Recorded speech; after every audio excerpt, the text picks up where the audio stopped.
Добро вечер. Започнува уште едно издание на емисијата 360 степени на првиот телевизиски канал на јавниот сервис. Извештајот на Европската комисија за земјава, објавен минатата недела, само го потврди она што е општо познато, а тоа е дека државава има проблем со областите на судството и на борбата против корупцијата, но можеби малку подиректно и поконкретно од тоа што е вообичаено, ги лоцира и причините за тоа што нема напредок во овие области.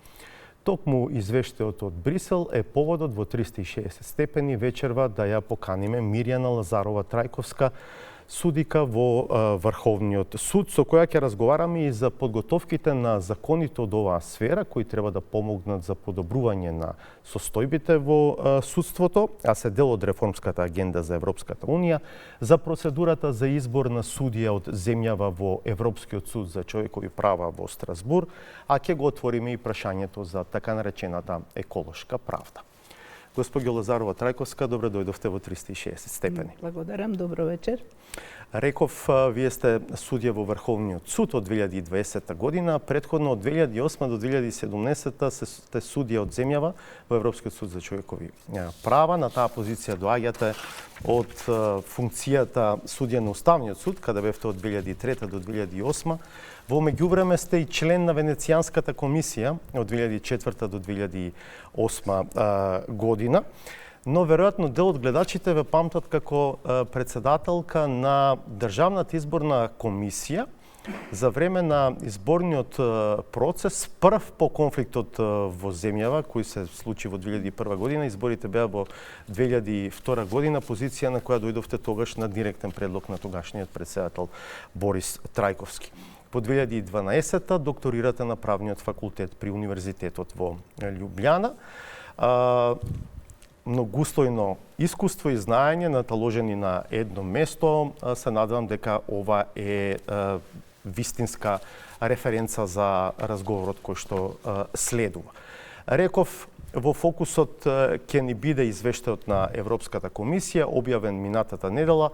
Се смета за една сеопфатна рецензија за состојбите во политичкиот систем во државата. Ние вечерва ќе се фокусираме пред се на поглавието 23, судство и основни права. Како го читате вие тој дел од извештајот? Во принцип, извештајот ја отсликува реалната состојба на нештата во земјата.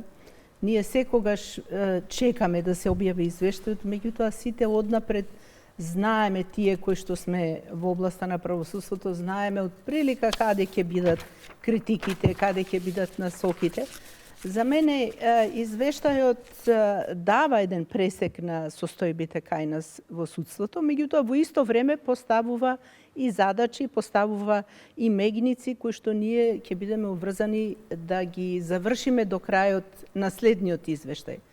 Овој извештај може би подиректно за прв пат ги посочува двата најголеми проблеми во судството или поточно и во правосудството, бидејќи во дел се спомнува и обвинителството за некои од детектираните проблематични области.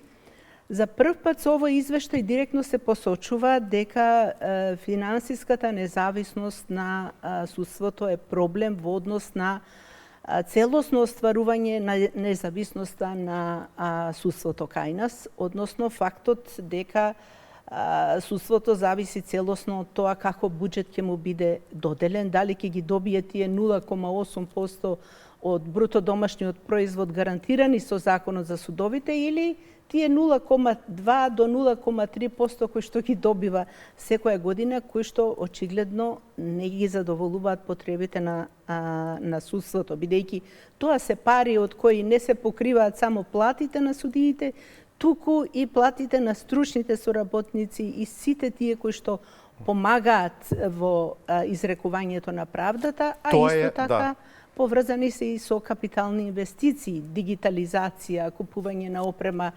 Ако го погледнете буџетот, ќе видите дека тоа се многу ниски ставки, што значи дека парите кои што насушно му се потребни на судството за да може да функционира ефективно, представуваат проблем. За плати и за комунали, да. 85% од буџетот оди за плати на сите вработени, не само на судиите. И тоа е едниот корпус проблеми, рековте два. Вториот проблем на кој што укажува директно извештајот се надворешните влијанија кон судството како форма на притисок кој влијае на недоволната независност на судството. Ние имаме и неколку пресуди на Европскиот суд за човековите права, каде што судот кажа понекогаш дека изјавите на јавни личности влијаат на одлуките на судовите. Од друга страна, имаме, ако се сеќавате, една анкета од 2023 година на ОПСЕ, која исто така посочува на голем број надворешни влијанија во судството, почнувајќи од членовите на судскиот совет, преку бизнисмени, невладини, па и новинари, политичари и така натаму. Значи, сите форми на надворешни влијанија кои што се насочени кон судството влијаат на независноста, меѓутоа влијаат и на интегритетот на судството. Ке дозволите да ја прочитам таа една реченица која што се чини клучна во извештајот на Европската комисија за која што вие сега образлагавте. Вели, целокупната независност и финансиската автономија на судството се подкопани од мешањето и притисокот од другите државни власти, вклучувајќи ги и обидите на парламентот да изврши притисок врз членовите на судскиот совет да поднесат оставки, како и од ограничените доделени финансиски ресурси. И сега, дали според вас оваа констатација малку го поместува тежиштето во нашата јавна дебата за тоа каде е вината за тоа што немаме квалитетна правда, немаме ефикасна правда, бидејќи досега фокусот беше на тоа дека главната вина е кај судиите и кај јавните обвинители. Фокусот беше кај судиите, јавните обвинители, оти натаму ја насочува, така да кажам, фокусот на вниманието натаму се насочуваше од сите други надворешни фактори во различните власти. Ова извештај за 2024 година, кој што ги отсликува состојбите од 24-та, вклучително и последните случувања до објавувањето на извештајот до септември 25 година. Овде не е опфатен експлицитно упадот во судството со измените на кривичниот законник од 2023 година, меѓутоа и тој упад има свое влијание за постапувањето на судот, кое се преточува и во овој извештаен период. Затоа што во меѓувреме не се донесе нов кривичен законник, во меѓувреме не се измени одредбите од кривичниот законник во кој што беше извршен упад, и тоа е на некој начин споменато некаде понатамо во извештајот. Патем се спомнува. Меѓутоа, за мене клучно е тоа што извештајот ги детектира овие форми на притисок. Обично се мисли дека притисокот доаѓа од извршната власт, од изјавите на високите функционери и така на, меѓутоа притисокот доаѓа и од законодавната власт.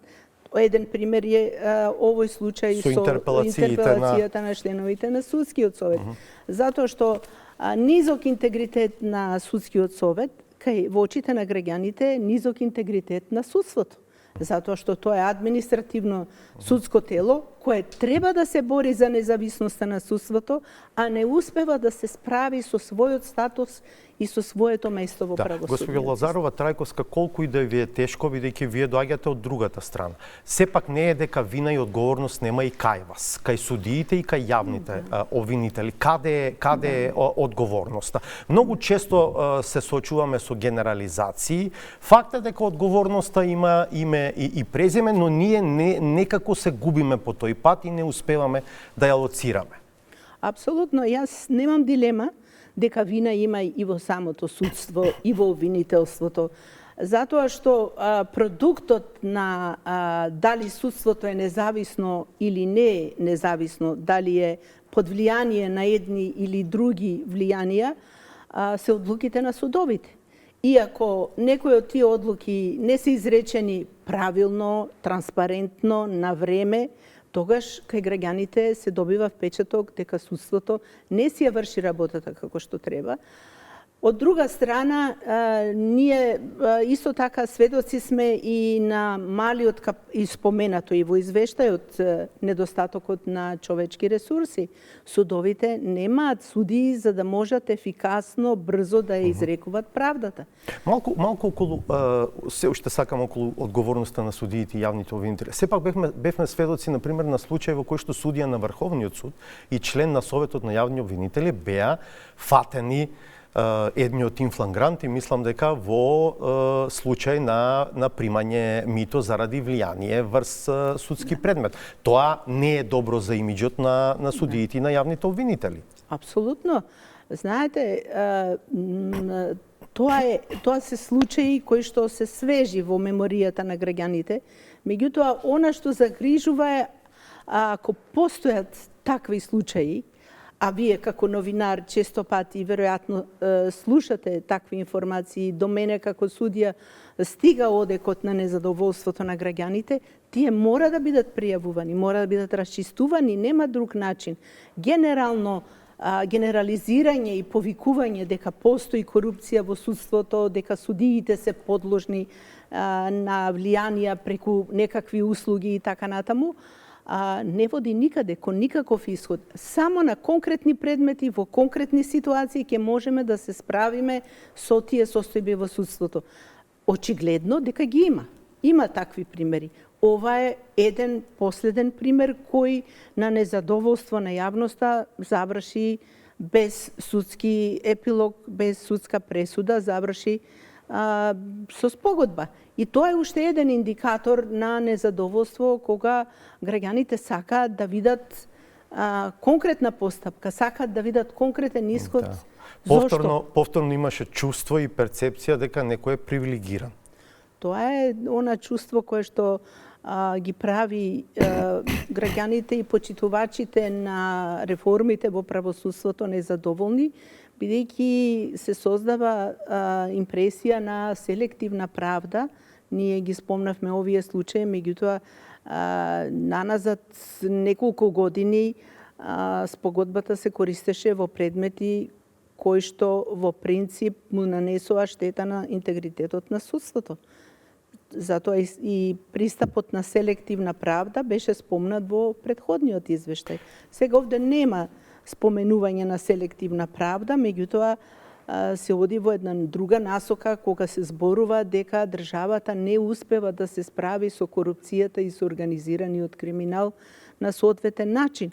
Бидејќи не може вие да имате корупција во една област, а да ја нема во обвинителството, да ја нема во судството, во полицијата, и затоа поврзаноста со затоа и се вели организиран криминал. Тој има повеќе верижни алки кои што се врзани една за друга и такви предмети каде што има такви факти, такви елементи заслужуваат поголемо внимание и многу поголема транспарентност. Сега околу отсуството или немањето доволно ресурси и финансиската автономија и во извештајот се спомнува дека недостатокот на персонал е загрижувачки бидејќи влијае на квалитетот и ефикасноста на правосудниот систем.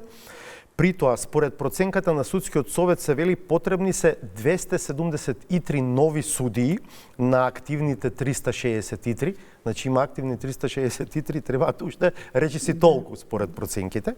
Понатаму годишниот извештај на Советот на јавни обвинители за 2024 година покажува дека 169 јавни обвинители биле на служба на 31 декември 2024, што е помалку од проценетите 261. 169 има, а треба 261, но не фалат само суди и јавни обвинители во судството и во јавното обвинителство, така? Да, фалат и стручни соработници, фалат во некои судови и технички персонал. Последните години, колку што знам од информациите од Судски совет, не е одобрено ниту едно вработување меѓу стручните служби и техничкиот персонал. Меѓутоа, ако се вратиме на бројот на судиите, за споредба, ако го видите извештајот на Црна Гора, ќе видите дека таму има 279 судии моментално од 382 планирани судии. Ние во овој момент имаме 362 судии според извештајот на ЕУ. Може би таа бројка варира. Горе-долу варира, но тука е бројката. Тоа е многу низок број во однос на потребите на судството. За пример, ќе ви кажам... При тоа ги имате размерите на тоа Црна Гора колку жители има, колку ние имаме. На тоа мислите значи, пред се? Мислам на тоа, 600.000 жители и 1.800.000 жители, ние сме или 2,5 на 1, ајде да речем. И ако погледнете кај нас во последните години, прво со измените на условите за пензија за судии замина една поголема бројка на судии, од прилика околу 20% од судиите, наместо на очекуваните 67 заминаа на 64 години пред 2-3 години. Сега повторно со измените на законот се сочува една група на судии кои што требаше да заминат годинава со 64 години, бидејќи законот дозволува да останат до 67 години. Меѓутоа, ако нема нов прилив на судии, ако нема нов прилив на кадри, за неколку години судовите повторно ќе се испразнат. Например, се соочуваме сега со вакуум во Академијата за судии и јавни обвинители, нема нова генерација. Тоа е едниот проблем. Замислете си оваа ситуација. Во Врховниот суд од 28 систематизирани места, моментално има 14 судии, значи пола од потребите на Врховниот суд. Не може да се направи втор совет за граѓански предмети, па се заменуваат судии, се со цел да нема заостаток од предмети. Во овој дел, за неколку години, најмногу за 5 години, во Врховниот суд, доколку не дојдат нови судии, ќе останат 4-5 судии. Може да замислите. А за нови судии треба време, треба отприлика година-две да се адаптираат на условите на работа, да влезат во системот, во методологијата на работа. Ама и тие ќе дојдат од апелација, мислам. Апелациите се полуиспразнати, основните судови исто така. Ако го погледнете, на пример, еве Основен суд Прилеп, каде што по систематизација треба да има 18 суди, сега има 9, од кои 20 се дојдени од други судови, и има само 7 судии. Тоа е суд со проширена надлежност. Не имаме судии. Радовиш, например, како Основен суд. Тоа и не е така мала општина или не е така мало подрачје кое што го покрива овој Основен суд. Има само 20 судии, од кои едниот судија е и председател на судот, 20 судии работат и кривични и граѓански предмети.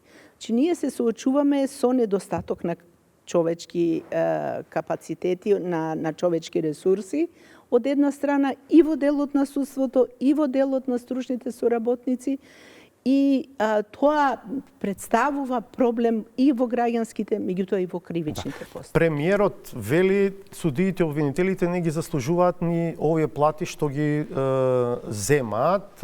Тоа беше изјава дадена во контекст на неколку закони кои што се во постапка на носење, се уште формално не влегле, но се однесуваат на буџетот во судството и во јавното обвинителство. Ако го погледнеме предлог буџетот за 2026 година, тој веќе влезе во собраниска процедура. Таму за судската власт се предвидени некаде околу 46 милиони евра, малку помалку од 46 милиони евра, што е околу 0,3% од бруто домашниот производ, и самата веќе рековте во ова интервју, законот гарантира најмалку 0,8% од бруто домашниот производ, што значи 2,5 пати повеќе треба од ова што е предвидено. И ова не е ништо ново. Ова е ситуација што се повторува наназад веќе неколку години и со оваа извршна и законодавна и со претходната извршна и законодавна власт. Сега, како да се разберете дека нешто не штима? Да, јас мислам дека недостасува диалог меѓу судската, извршната и законодавната власт. Едноставно, судството е замолчано, заќутено, тук-таму по некоја изјава од Сдруженијето на судии или од Судскиот совет. Меѓутоа, за овие насушно значајни прашања, како што е судскиот буџет, за овие прашања се разговара. За судската власт, линкот со извршната власт е Министерството за правда и Министерот за правда. Од друга страна, Издруженијето на суди мора да биде проактивно во овој дел. Неопходни се реформи во делот на судската независност и подобрување на буџетот, затоа што ние се уште не можеме да расправаме за прашања поврзани со дигитализација во судството, бидејќи немаме ресурси, немаме начин како да отпочнеме со овие процеси. Да, од овие 46 милиони, мислам дека не цели 2% се за капитални инвестиции. Да, тоа е околу 1%. Да. Околу 1%.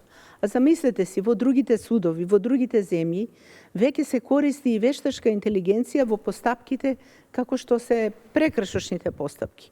Умреженоста на систем како што е SafeCity, со алгоритам и прекршочните постапки се завршуваат со помош на вештачка интелигенција.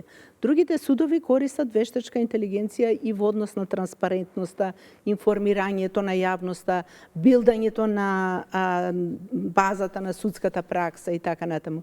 Ние се уште, па и самиот извештај на Европската комисија зборува за подобрување на АКМИ системот, за унапредување на АКМИ системот. Нешто што е основа. Нешто што мора да функционира.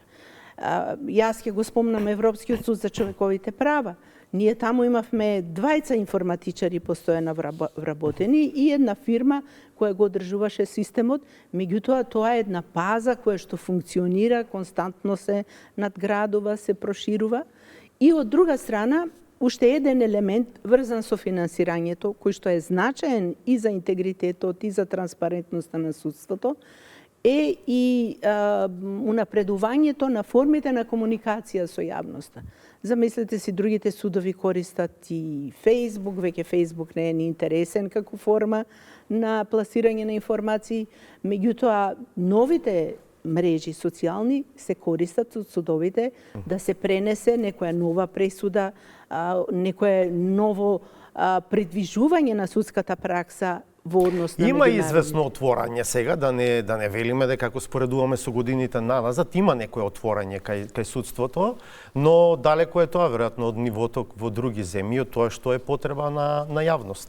Да, има и самиот Врховен суд последните 4-5 години работеше на транспарентноста, на отвореноста, но толкави се велам нашите ресурси, толкава е финансиската моќ. Да, господи Лазарова Траковска, веројатно ќе се постави сега во следниот период повторно прашањето за тоа дали 0,8% од БДП е реална сума која што треба да му се дава на буџетот, имајќи предвид колку е издашна нашата економија, колкав е нашиот буџет и така натаму. И навистина, ако се видат споредбени анализи со другите земји од Европа, според процентот од БДП, овие 0,8 изгледаат многу, кога ќе се споредуваат со другите држави. Но анализи се прават паралелно и со тоа колку се одвојува за судството пер капита, значи по глава на жител. Тука сме прилично ниско.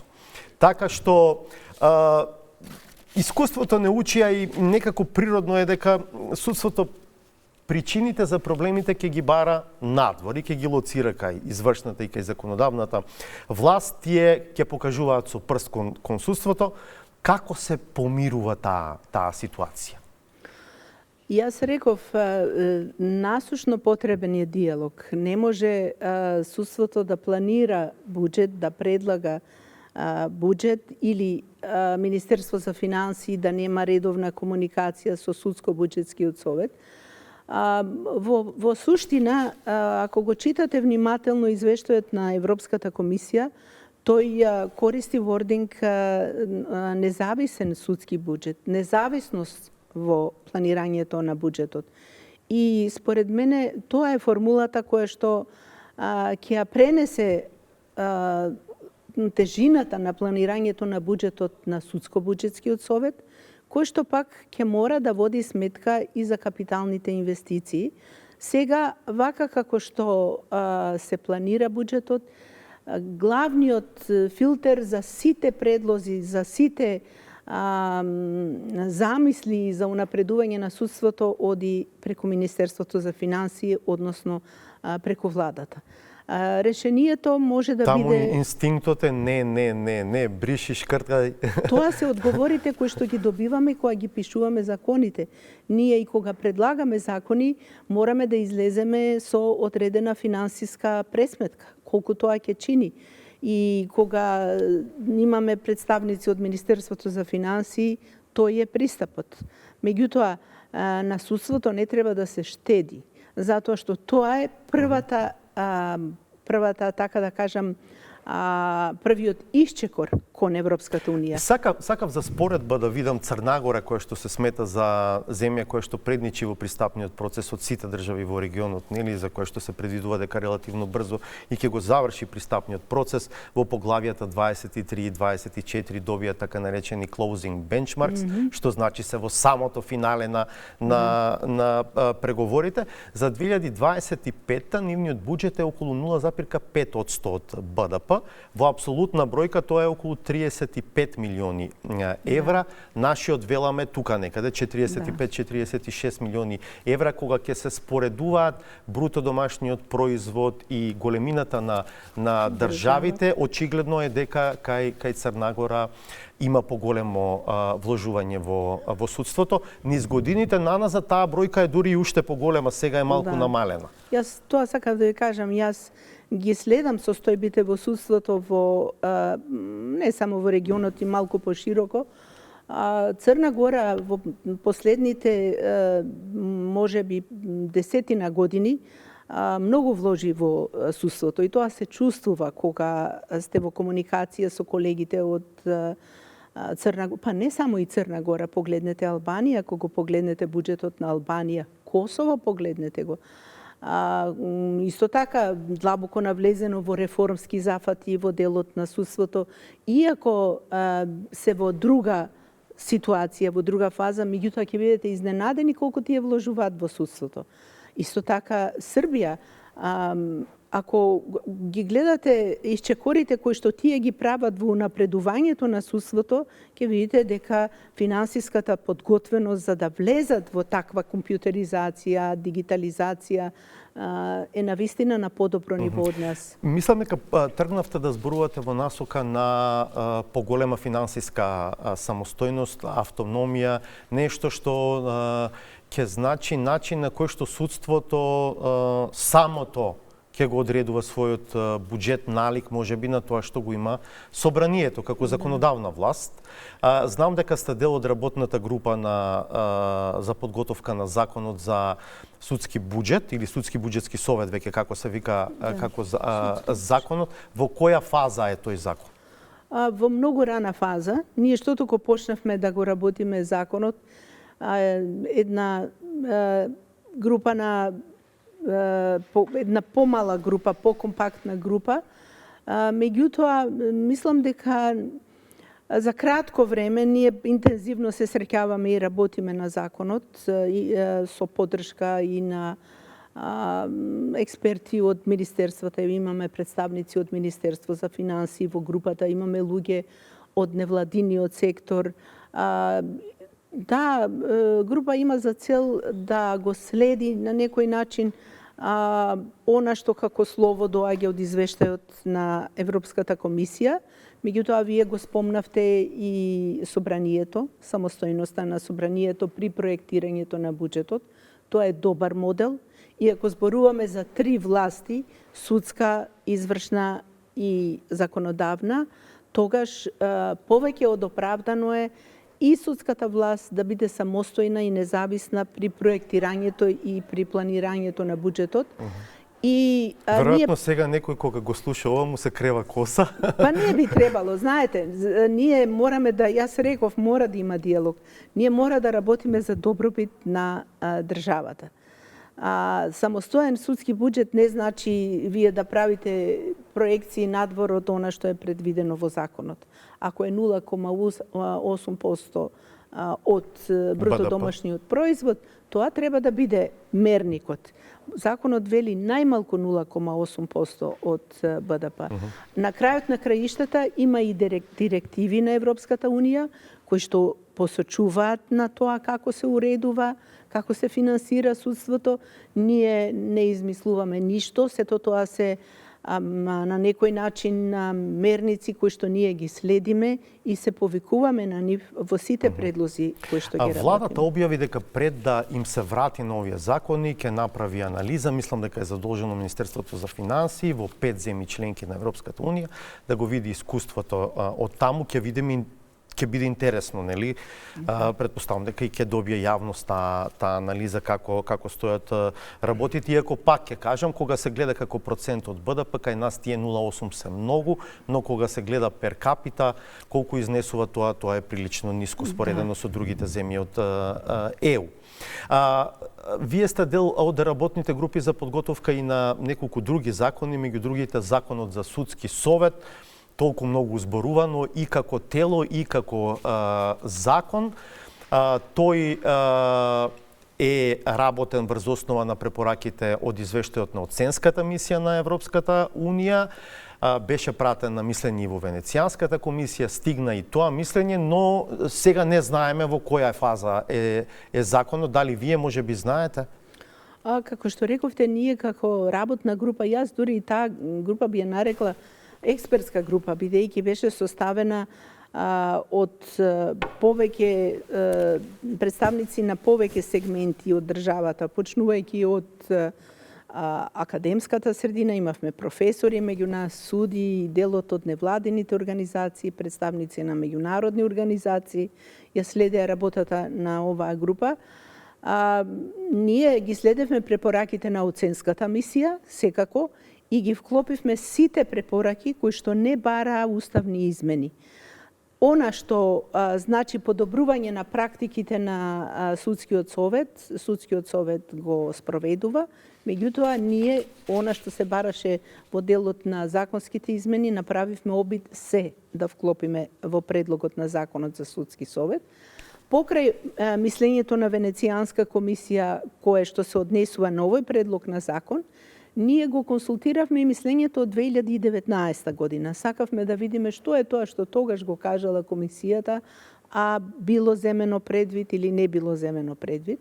Ја користевме и праксата на Европскиот суд за човековите права во однос на предмети поврзани со работата на судски совет, разрешувањето на судии и исто така ги користевме мислењата од Греко, од други работни тела, како што е консултативниот комитет на судии од Советот на Европа. Дали според вас тоа што е сега сработено влева надеж дека навистина работите може да се подобрат, се поврзани со функционирањето и составот на судскиот совет? Значи, се обидовме да ги направиме најдобрите решенија кои што ќе понудат нов квалитет на кандидати за судски совет, да биде транспарентен процесот на избирање на членови на судски совет од редот на пријавените кандидати од страна на собранието, од редот на кандидатите на председателот.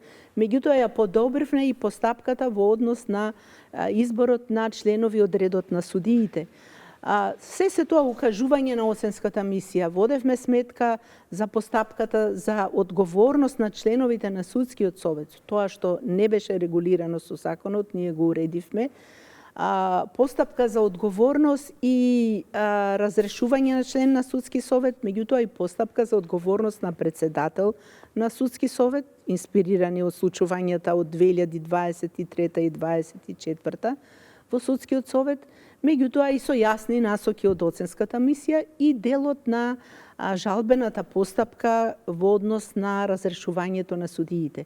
Затоа што ние имаме сериозен проблем во однос на дисциплинската одговорност на судиите, затоа што ние имаме ситуација кога се оди многу често на директно разрешување на судиите и нема некаква примена на дисциплински мерки по градација, па да се оди со опомена, со парична казна, туку најчесто судиите директно се разрешуваат. Па така ние сега пред Европскиот суд за човековите права Имаме некаде околу 22 предмети, може би и повеќе со последните разрешувања, и затоа водевме сметка жалбената постапка овде да помогне да ги остварат дел од правата. Да, дел од тие одлуки, како и дел од пресудите на судовите, како да се носат повеќе под притисок на јавноста и на јавното очекување, а не врз основа на тоа што се некакви... Може би не е толку под притисок на јавноста во некои од тие постапки за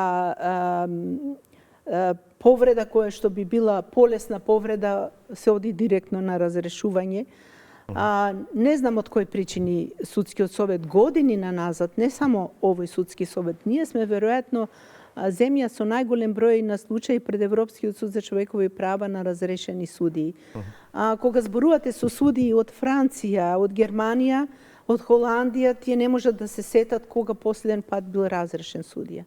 Значи, нешто не е во ред. Имаме негде проблем, Имаме некаде проблем. Не е возможно ако вложувате во еден судија 30 години, а не е фатен да врши кривично дело, туку направил повреда со тоа што не се иземал во постапка, ненамерно, имавме такви ситуации, и веднаш да се оди на разрешување. Тоа се предмети кои што во другите земји се решаваат поинаку. Ме прашавте до каде е законот. Да. Ние го предадовме на време законот, уште во јуни. Тој според матрицата од реформската агенда за ЕУ, поврзана со планот за раст, требаше веќе да биде донесен до јуни оваа година. Но според јавно достапните информации, тој не е поминат ни на седница на влада.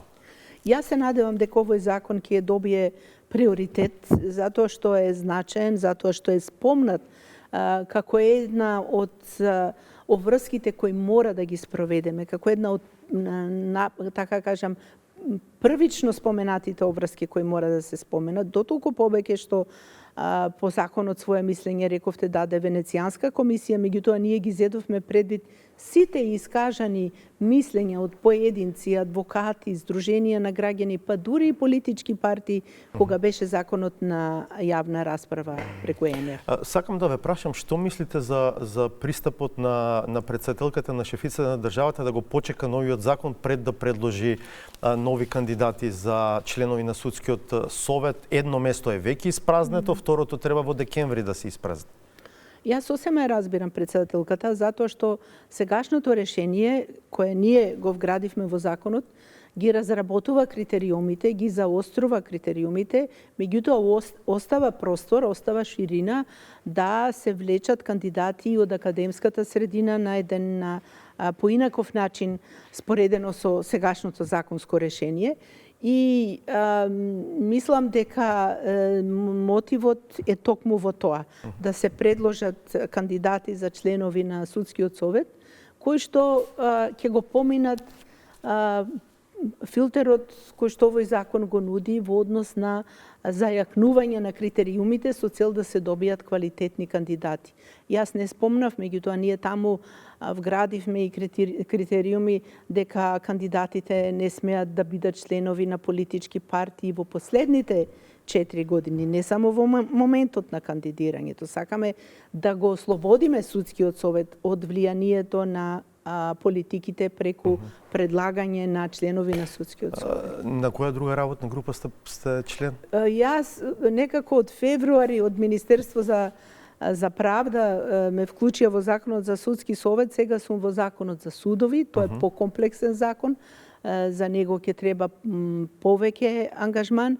Ние моментално ја чекаме анализата од група експерти од владење на правото од Европска комисија. Меѓутоа, работиме на овој закон, ги користиме анализите во однос на антикорупцијата, анализите од ОПСЕ, и самото Министерство за правда. Може да се случи да се затворат некои судови? Јас не можам да зборувам во име на работната група, меѓутоа можам да зборувам како некој кој што веќе долги години е во високите судови, од Уставен, од Европски, еве во Врховен суд, повеќе од 20 години. Во принцип, јас сум заговорник на сочувување на она што е веќе еднаш изградено и восстановено. Затварање на судови е многу тешка работа. Тоа значи, отварањето на судот значи приближување на правдата. Да не разберат погрешно, зборуваме за затворање на судови во некои помали места каде наводно нема, да речеме, доволен број на предмети. Има различни модели. Таму каде што се мали места, се намалил бројот на населението, бројот на предметите, се формираат оделенија во рамките на одреден суд, така да прво треба да ја видиме анализата, да видиме колку предмети имаат тие судови, колкав е бројот на населението, се цени исто така и оддалеченоста од најблиските градови. Мислам дека е многу комплексно прашањето и да се дојде до одлука да се затвори нешто што функционира. Ова мрежа е востановена, јас се враќав наназад да ги видам законите за судовите, дури од 45 година, дури и тогаш имало 26 основни судови, зголемена е бројката малку подоцна на 27 и се зголемува бројот на апелационите судови на 4. Постојат повеќе модели, ќе видиме кој е најадекватен за нашата територија, за нашата земја, за сегашната поставеност на судовите. Лесно е да срушите нешто што е изградено, потешко е да го сочувате и да го подобрите. Реков, ќе сакам да зборуваме малку и за постапката за избор на судија од земјава во Европскиот суд за човекови права. Прво да кажам, во најавата не реков, вие сте подпредседателка на советодавниот панел во рамките на Советот на Европа, кој е практично првиот филтер за тоа дали кандидатите предложени од одредена земја ги исполнуваат основните услови за да станат суди на Европскиот суд за човекови права. На 31 јануари в година, значи за помалку од 3 месеца, му истекува мандатот на Јован Илиевски, актуелниот судија од земјава во Страсбур, со оглед на тоа што се уште не го знаеме изборот на втората комисија која што беше формирана по процедурата што ја спроведе за утврдување кандидати. Според вас, прво, има ли време до 31 јануари да се избере нов судија? Проверував парламентарното собрание на Советот на Европа кое што ја носи конечната одлука, има сесија од 26 до 30 јануари. Сте биле темелен, да, истина, така е. Има веројатно време да се достави листа, ако дома се заврши работата, ако националната комисија заврши работата.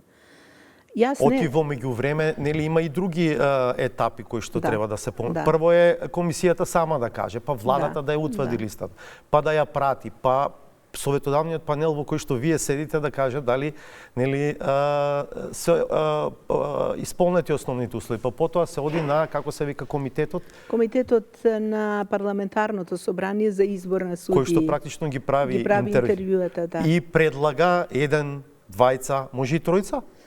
Тој може да тој во принцип после спроведеното интервју предлага еден кандидат, меѓутоа во мислењето ако се колеба, ако има близок број на гласови меѓу двајца, тој знае да спомене дека со мал број на гласови му дава примат на овој кандидат пред овој и практично праќа порака на парламентарното собрание.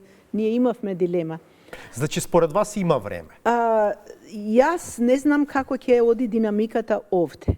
Ако овде динамиката се забрза, ако е добра листата која што ќе стигне пред советодавниот панел, што значи ако нема враќање на кандидати, ако нема забелешки во однос на еден, двајца кандидати, тогаш има време. Меѓутоа, ако таа постапка овде се усложни, ако има враќање од страна на советодавниот панел, тогаш тоа ќе трае малку подолго и во тој случај нема време. Илиевски останува судија. Судијата кој што е во судот останува до изборот на нов судија.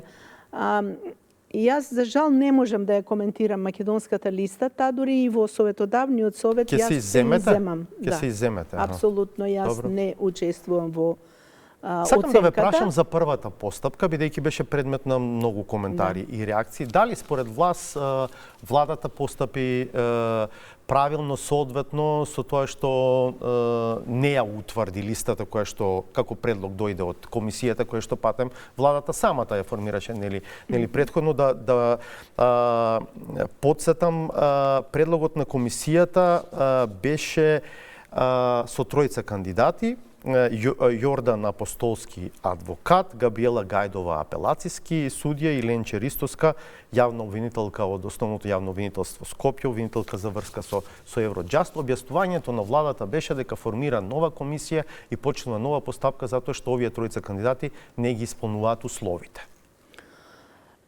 Ние имаме различни искуства од различни земји и во овој дел во нашиот систем листата ја утврдува и ја предлага владата. Одлуката да одат на овој начин ќе биде ценета од Советодавниот совет и која ќе биде праќана било која листа, ќе мора да се опишат овие фази од постапката и ќе треба да се кажат причините зошто таа постапка е завршена така како што е завршена. И јас тука нема да навлегувам во тоа. Ние слушнавме едно соопштение од портпаролот на владата, меѓутоа кога ќе ја праќаат листата до Советодавниот совет, државата ќе биде должна сите овие етапи да ги опише, да ги објасни и да ги каже зошто дошло до... Владата беше горда на тоа што не се мешала во процесот и сакаше тоа и јавно да го експонира. Немаше ли да биде пологично сепак да ја утврди листата, да каже ова не значи дека ние сметаме дека овие кандидати ги исполнуваат условите или не и да остави на Советодавниот панел да го каже последниот збор? Тоа е еден начин. Ние сме имале различни ситуации и во различни земји кога се повторувале конкурси. Меѓутоа, пак ќе кажам, мора да следи објаснување. Мора да се каже зошто е тоа така направено. Затоа што за Советодавниот совет јас генерално можам да коментирам и можам да кажам дека во однос на националната постапка важни се два сегменти. Прво, транспарентноста во постапувањето, тоа значи навремено објавување на конкурсот, доволно долго траење за да можат да се информираат сите заинтересирани и правично постапување, односно градење на критериуми врз основа на кои ќе се изберат кандидати. И ова е тој сегмент кој што Советодавниот совет ќе го цени. Во делот на тоа сега, правично. Госпоѓа Лазарова Трајковска, ако се водиме од тоа дека сепак кандидатите треба да бидат или посакувано е да бидат судии од високите судови, од Уставен суд, од Врховен суд, евентуално апелацијски судија кој што исполнува услови да биде врховен судија, истакнати правници, доктори на науки со кариера богата зад себе. Од тој аспект веројатно првата листа може да се анализира, но дали сега да речеме меѓу кандидатите во оваа повторена постапка препознавате кандидати кои што можат да ги исполнат критериумите? Па јас нема да одговорам на овој дел на прашањето, ама ќе ми кажам вака.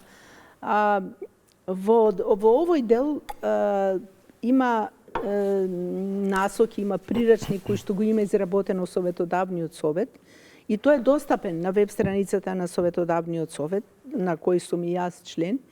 Критериумите се јасно утврдени во конвенцијата, во членот 21 и Советодавниот совет само ги разработува понатаму. Вистина е дека се дава примат на судии на високите судови и тоа зависи од националната структура на судовите, во нашиот случај Врховниот Уставниот суд, и ако се вратите на назад, така и било. Судијата Цаца дојде од Врховниот суд, јас отидов од Уставниот суд.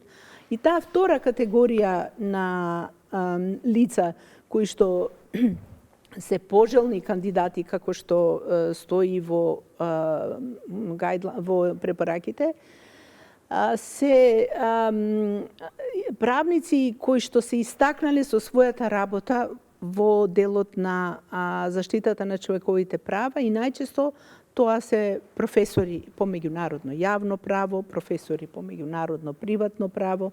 Значи, добар корпус на кандидати излегува од академската средина, може да бидат адвокати, може да бидат од некоја друга, имаме да речеме поранешни владини агенти кои што подосна во кариерата станале суди, обвинители или пак од позицијата на владин агент. На примерот на Илиевски и обвинители.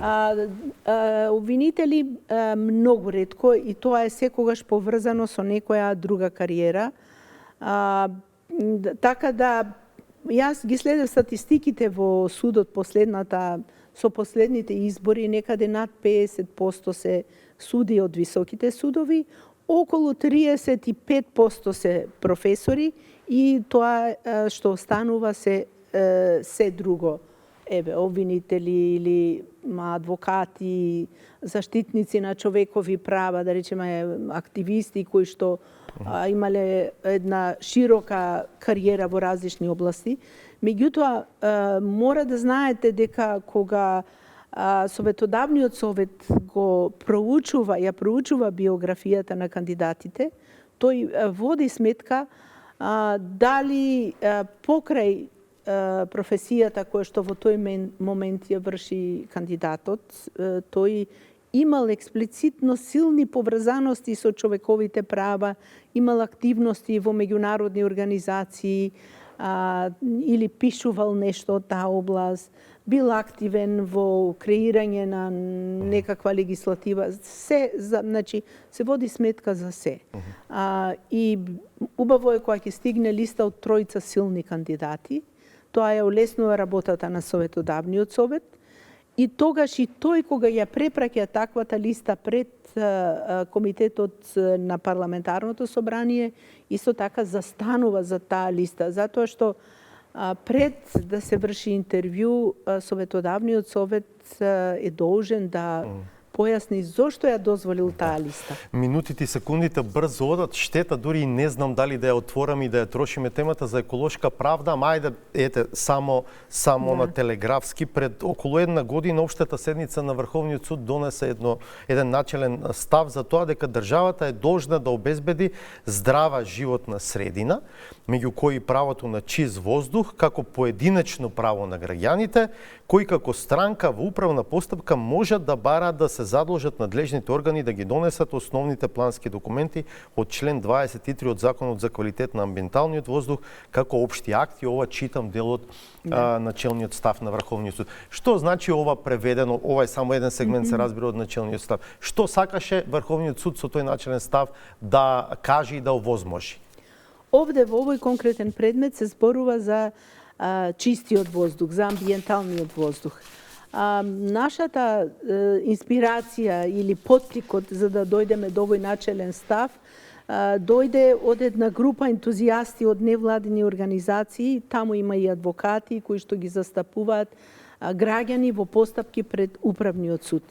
И на нивна иницијатива ние излеговме со овој начелен став со кој што сакаме да ги охрабриме судиите да влезат во оценка на таквите иницијативи кога доаѓаат од граѓани кои што сметаат дека им е повредено правото на здрава животна средина. Ова се однесува пред се на управното судство? Ова е пред се на управното судство. Меѓутоа, еден голем број на посебни закони за шуми, закони за води, укажуваат на можноста да се бара заштита за здрава вода, да се спречи ништењето на шумите. Ние сме една од ретките земји која што има едно цело поглавие со кривични дела за заштита на животната средина. Имаме и екоцид како кривично дело. И казните не се така мали. Нашиот начелен став има за цел да ги охрабри и граѓаните, и заштитниците на човековите права да покренуваат постапки секогаш кога е загрозено здравието, животот на граѓаните, дали е тоа во управна постапка, во кривична постапка или во граѓанска постапка, оценката е на адвокатот, на правникот, на граѓанинот, каде ќе го оствари своето право. Затоа што Европскиот суд за човековите права има сијасет пресуди каде што се прифаќа и управна постапка како форма за заштита на животната средина. Во таа смисла и кај нас периодов се коментира една пресуда, а се однесува на држава од соседството Србија, Ѓорѓевиќ против Србија. Интересен предмет, вие ми го посочивте, јас го разгледав. Се работи за една госпоѓа која што купила гарсонјера на приземје во зграда во центарот на Белград, каде што по известно време, на само 2 метри до практично незиниот стан, тргнува да се гради и никнува повеќе капница. И оставам на вас да објасните зошто е важен случајот и пресудата од тој случај. Па, вие го спомнавте овој случај. Овде е утврдена повреда не само на правото на приватен и семеен живот, туку и на правото на собственост. Затоа што собственоста што таа ја поседува губи и на вредност. Замислете вие сте на приземје, на први кат и одеднаш целата светлина што сте ја имале во станот ја губите. Ама овој предмет сигурно звучи познато за многу наши граѓани кои што се соочуваат со вакви ситуации. Од терасите си довикуваме, нели, на многу места во Скопје. Непланско градење, упади во детални урбанистички планови. Ова е пораката на овој случај и мислам дека паметни земји учат на тугите грешки. Ние сме се уште, ми се чини, во фазата, има еден турски предмет, ми се чини се вика Илдис против Турција од 2004 година, може би ќе се сетите, се работеше за една депонија каде што заради несоодветното депонирање на ѓубрето дојде до експлозија на гасови кои што се ослободиле во текот на ферментирањето и им дури имаше и жртви меѓу луѓето кои што живееле во околните места.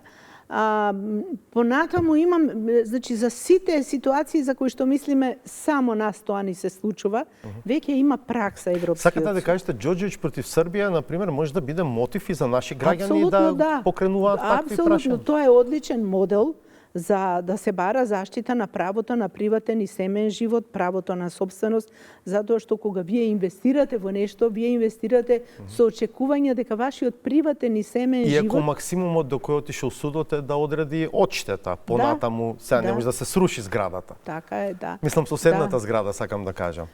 Тоа е максимумот кој што можел да го одреди судот е во зависност од фактите, од околностите на тој предмет. Меѓутоа, ама погледнете го извештајот на Европската комисија, имате едно цело поглавие 27 за заштита на животната средина. Ако ме прашувате за новите земји членки, јас би сакала да го видам поглавието 27 отворено паралелно со поглавието 23. Затоа што заштитата на водите, заштитата на шумите, на воздухот, на храната, е од значење не само за правото на приватен и сем, туку и за правото на живот. Имаме предмети пред Европскиот суд за човек. Минатата година имаше судот една одлична пресуда на големиот судски совет против Швајцарија, каде над 2000 жени на возраст од над 70 години покренаа постапка заради повреда на правото на приватен, на семеен живот, токму од аспект на неспроведување на Мораме да завршуваме. Жал ми е само кратко, донесе некаква нова динамика начелниот став на Врховниот суд? Има случај? Адвокатите се жалат дека Управниот суд не постапува на начин како што ние би сакале да видиме. Меѓутоа, од друга страна, тие паралелно покренуваат постапки во граѓански и како граѓански спорови. Некои од нив се одлучуваат и за кривични постапки. Во зависност од фактите на предметот, некогаш во прашање физичко лице, некогаш правно лице, управител на правно лице, очигледно се уште се истражува кој е ефективниот правен лек. И кога ќе бидат исцрпени сите правни лекови дома, веројатно ќе одат во Страсбург. И сигурно ќе одат во Страсбург. Благодарам за овој разговор. Јас ви благодарам. До крај, почитувани, да одгледаме новата саботажа. Пријатно.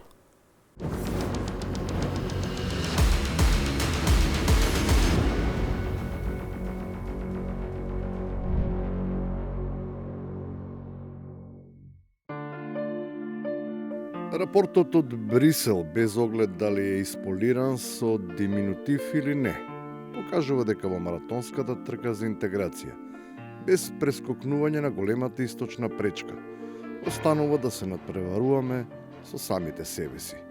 Во традиционалната македонска спортска дисциплина тапкање во место. Не можеме со години да стоиме на место и да се бориме со истиот проблем, а гледаме дека тој не се решава само од себе. Треба или болно решение или болно откажување, не знам што друго. И не се само крупните прашања мачни, туку и оние другите, кои се користеа за да се споредуваме со останатите.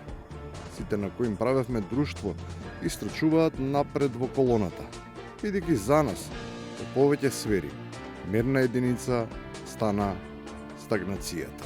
Ситуацијата никаде не е розова, но тоа не може да не биде изговор. Ние бевме каде понапред од сите други и во овие реформи, а сега сме на напредок нула.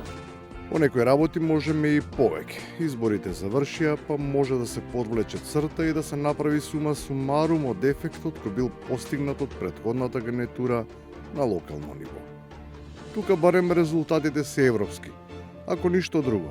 Барем оти се пресметани од таа валута.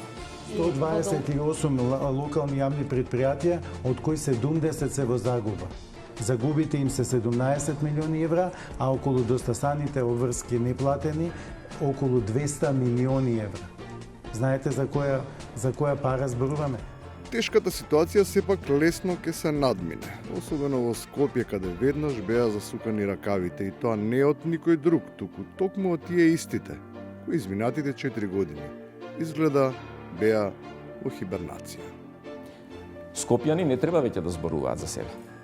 Дека градот бил без превоз, без јавни услуги, без комунални услуги, се затрупува во ѓубре, инфраструктурно лошо, дека е затрупан од згради, дека нема кај да се паркирате, дека ви треба 5 сати да се возите по семафори и така натаму и така натаму. Скопјани си го направивме изборот. Истите 10 плюс 1, 11 началници ги избравме, освен во една општина. Сега кој не е крив? Никој не ни може да биде виновен од изборот беше таков. Не баш голем, а во него тие што очекувано треба да понудат алтернатива. Не само како да не беа на ниво на задачата, туку опште впечатокот, како и да се нема дадено задача. Имаме втори последователни изборен циклус, значи ги имавме парламентарните пред години и председателските и сега локалните избори, каде што практично како СДСМ да беше отсутна од изборниот циклус. И на крајот, причините за најавеното отсуство може да се предпоставуваат. Знаете, кој ќе се створи одредена перцепција, а вие не превземате чекори таа перцепција да ја смените, да ја прикажете поинаква и така натаму, таа станува вистина. Таа перцепција и која што сега има дека наводно постои одредена соработка помеѓу ВМРО и СДСМ за одредени теми и така натаму, дека се тоа е направено, е перцепција која што ние мораме да ја разбиеме на некој начин, ако тоа не е вистина. Политиката не е фудбал, па нема ни вар. Оттаму може да се предпостави дали во играта е направен ненамерен фаул или се работи за договорен пенал. Ама без оглед на се, топката име во аут.